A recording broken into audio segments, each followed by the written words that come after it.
Hi, I'm Rowan from HG Walter, and today we're doing a butchery demonstration on a chuck and blade of beef.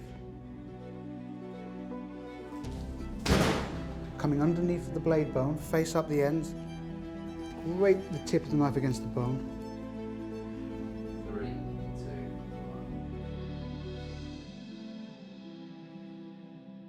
1. First thing I need is my boning knife, and I like to peel the top layer of fat, and it just lets me see what I'm doing with the blade. So just the tip of the knife, pulling that fat away, opening the seam as you go.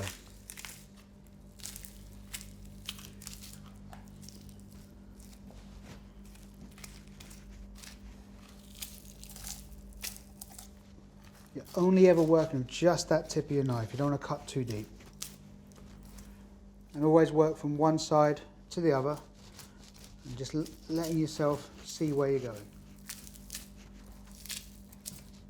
Just pull away as you go.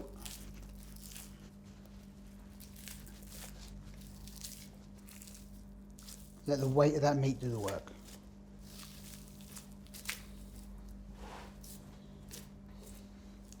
And once you get down the bottom, just cut straight through.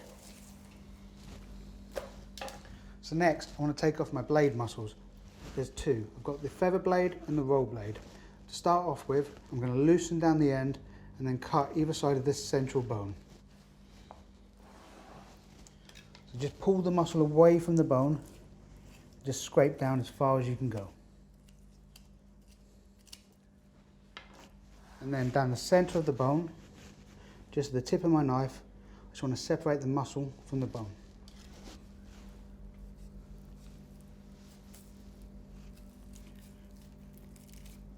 You want to scrape the tip of the knife against the bone.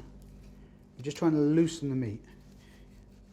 If you catch it right, you should be hitting a membrane. Just keeping it tight all the way down, pulling away. If you see that white of the bone, you know you're doing it right. Go as deep as you can with that.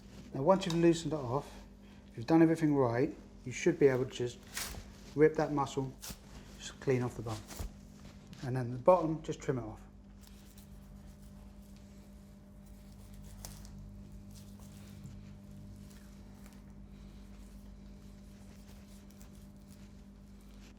And that's your feather blade. We'll come back to that in a minute. Next, I'm just going to take the other side, which is the roll blade. Same process. Just cut down the bone and scrape off.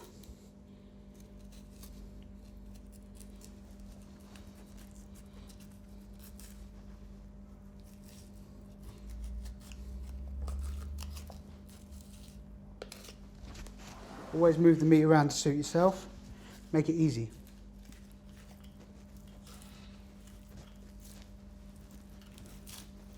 Pulling away while you're cutting, just making it easy on yourself. Now I'll leave you with your roll blade. So next, we're going to take off the blade bone, and to do that, it's going to lift it up. I'm going to scrape down the entire length of the bone all the way to the bottom. Cut. You always want to hear that scraping against the bone as you go. Always making sure to push the bone away from the meat as you're cutting, and allowing you to see as much as possible.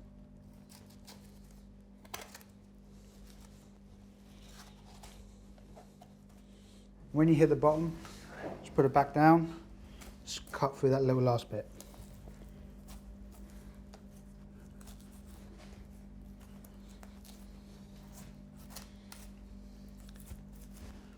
I've left a bit too much meat on there, but I'll cut that off later. And the last bit we're going to bone out is the chuck.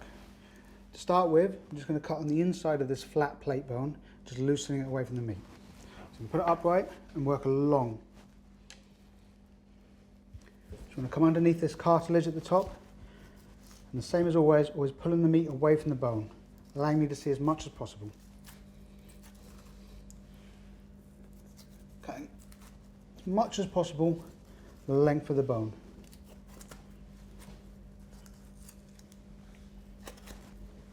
Always looking for that sound as I scrape against the bone, going all the way down. And when I hit the bottom, I'm just going to try and scrape around that little bottom bone, and that'll make things easy for myself on the next part.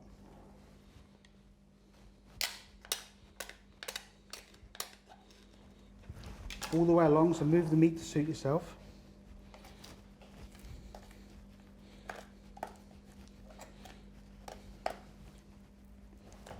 And then I need to cut down these rib bones. I've got to make sure I don't cut into this eye, so I want to follow them around to the joint.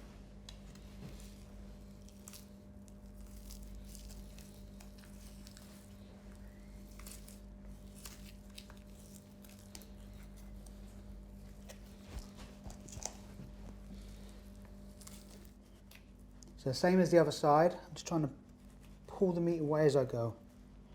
Just come around those little joints around the vertebrae. Bring it off.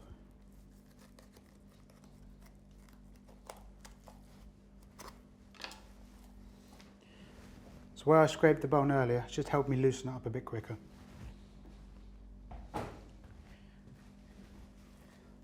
The last little thing I'm going to take off my chuck before it's a usable cut is something we call the paddywhack.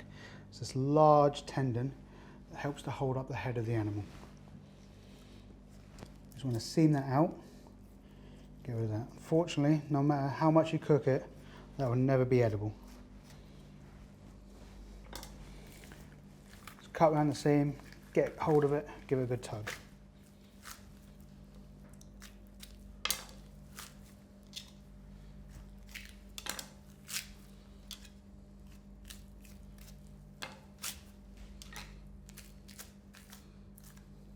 It's one of the few things we can't eat, but it's a very good dog chew. And there's my chuck. The next thing I want to do is I want to trim out the Denver steak from this. So you see the muscle, it just sits in the middle. That's the muscle I want for the Denver. First thing I need to do is take the eye off the top. It's just going to follow the seam that runs underneath.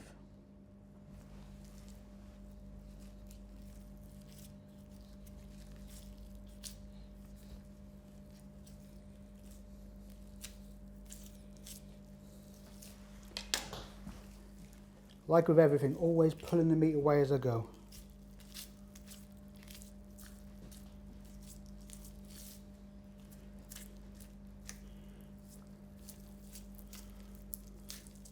Most butchery is just about finding the seam, following it and separating muscles.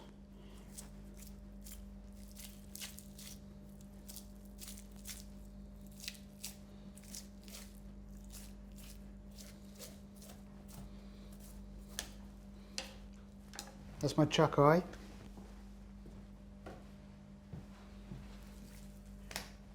I'm going to turn it over. I want to take out my inside blade.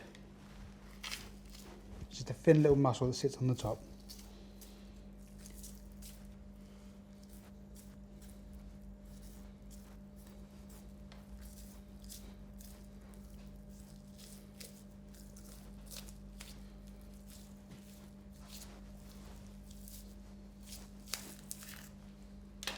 Put that to one side.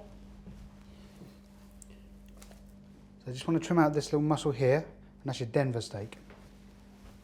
Just want to remove the fat and the sinew off the top, follow the seams, take off the side muscle.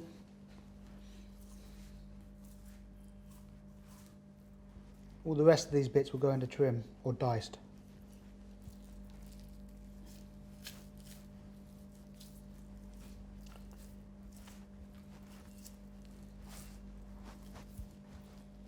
As the grain changes, just square that off, put that to one side. So what I'm looking for with my Denver is where all these grains go in the same direction. It's this square here. So I'm just going to clean the sinew off the top and show us the steak.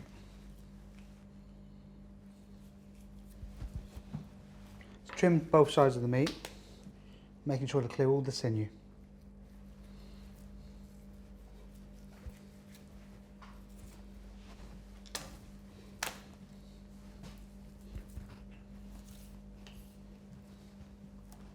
Square this fat off at the end.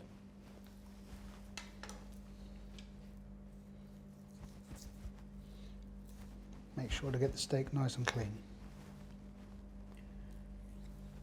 Just removing the last of that sinew. Get the trim out of the way. And then when you turn it over, it should leave you with a beautiful Denver steak. You see the lines of the steak going this way. The grain runs a little bit differently to normal steaks. You can cut it into steaks or you can do it as a nice whole piece on the barbecue, smoked, a little bit of a slower cook. So that's how you do your Denver steak. And if you'd like to see more butchery demonstration videos, click the link.